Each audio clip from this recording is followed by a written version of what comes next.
இப்போதான் ஃபர்ஸ்ட் டைமா என்ன அகிலா கூப்பிடுறாரு.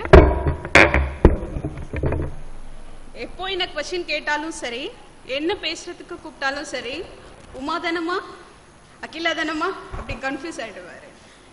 நான் சின்ன வயசுல இருந்து ரொம்ப சில நேரங்கள்ல ஃபீல் பண்ணியிருக்கேன், ஒரு பெட் நேம் கூட நமக்கு இல்லையேன்னு. ஆனா அது சாரால கிடைச்சதுனால ரொம்ப பெருமைப்படுறேன். உமான்ற பேரையே சார் வச்சுதான் நினைச்சு நான் உமா.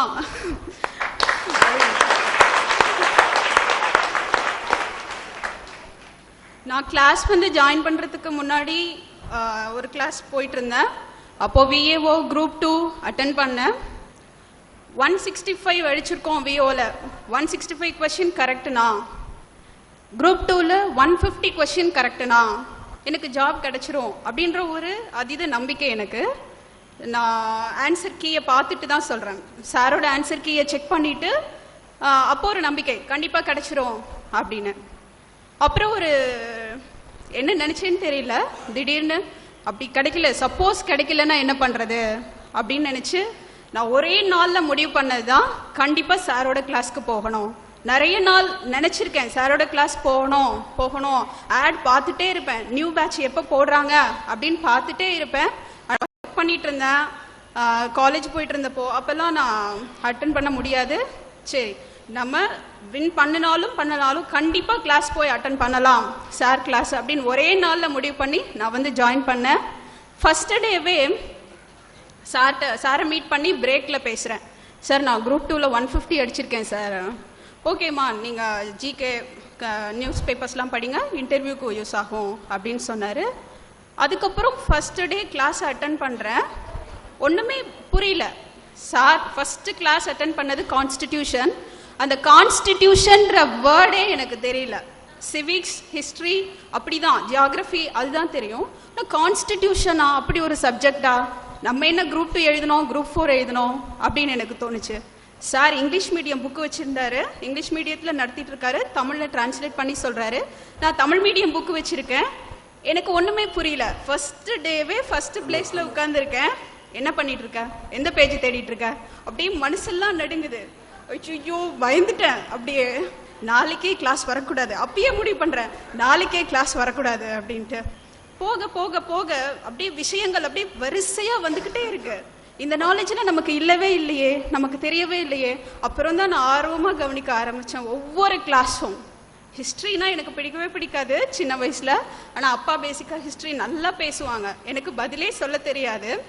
அந்த விஏஓ எக்ஸாம் எழுத போகும்போதும் முதல் நாள் நைட்டு சாப்பிடும் போது கேட்கிறாரு ஒரு கொஸ்டின் ஹிஸ்டரியில, அதெல்லாம் தெரியாதுங்கப்பா விடுங்கப்பா அப்படின்ட்டேன். அப்புறம் செகண்ட் ஆஃப்டர்நூன் கிளாஸ்ல மாடர்ன் இந்தியா புக் எடுத்தாரு. அப்படி கோர்வையா அப்படி ஒரு அழகான ஹிஸ்டரி நோட்ஸ் எடுக்க ஆரம்பிச்சேன். அப்படி ரொம்ப பிடிச்சு போச்சு. நம்ம நினைச்சது தப்பு, இனி ரெகுலரா கிளாஸ் அட்டன் பண்ணணும் அப்படின்னு நினைச்சு ஒவ்வொரு கிளாஸ் மிஸ் ஆனா கூட எனக்கு கொஞ்சம் கஷ்டமா இருக்கும். மிஸ் பண்ணிட்டோமே. இடையில மேரேஜ்னால கொஞ்சம் லீவ் போட்டேன். அப்பெல்லாம் சார்ட்ட நல்லா பனிஷ்மெண்ட் வாங்கியிருக்கேன். வெளியிலே நிற்க வச்சிருவாரு, ஏன் லேட்டா வந்தீங்க அப்படிலாம் நிறைய திட்டு வாங்கியிருக்கேன். ஒவ்வொரு தடவை திட்டு வாங்கும் போதும் நான் நினைக்கிறது சார் நம்ம பேரை சொல்லணும் அப்படின்ற ஒரே ஒரு வார்த்தை தான் நினைப்பேன். அது ஸ்டேஜ்ல அகிலான்னு சொன்னது எனக்கு அவ்வளோ ஒரு சந்தோஷமா இருந்தது.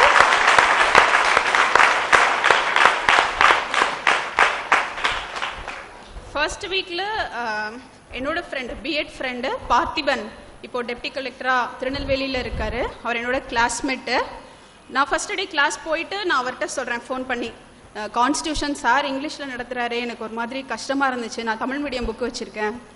நான் சென்னையில கிளாஸ் போய் படிச்சாலும் சாரோட புக்கை தான் நான் படிச்சேன், கான்ஸ்டிடியூஷன்ல சாரோட புக்கை தான் நான் படிச்சேன்.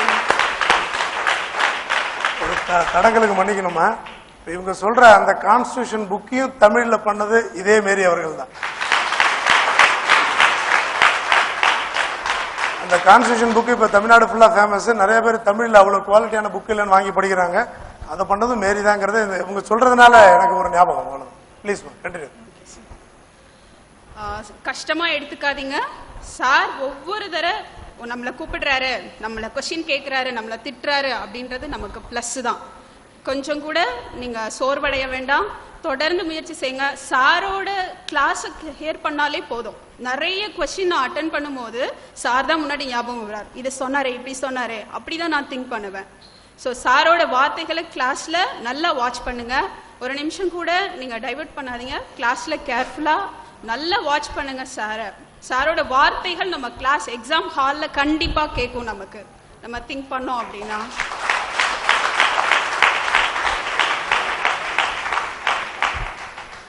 இவ்வளோ பேர் நான் குரூப் 4ல பாஸ் பண்ணேன். அதுவே எனக்கு பெரிய சந்தோஷமா இருந்தது. இப்போ VAOலையும் பாஸ் பண்ணியிருக்கேன். Double result group 4 and VAO. சாரோட கோச்சிங்னால தான், சாரோட வார்த்தைகள்னால தான், சாரோட நோட்ஸால தான். நான் கண்டிப்பா சொல்லுவேன், எங்க போனாலும் சொல்லுவேன். நான் வெளியில வின் பண்ணிருக்கேன் அப்படின்னு சொன்னாலே கண்டிப்பா கேக்குறாங்க, கோச்சிங் போனீங்களா? ஆமா சார். NRIS அகாடமி போனேன். அப்படி அது கண்டிப்பா வந்துருவீங்க நீங்க அப்படின்னு சொல்றாங்க.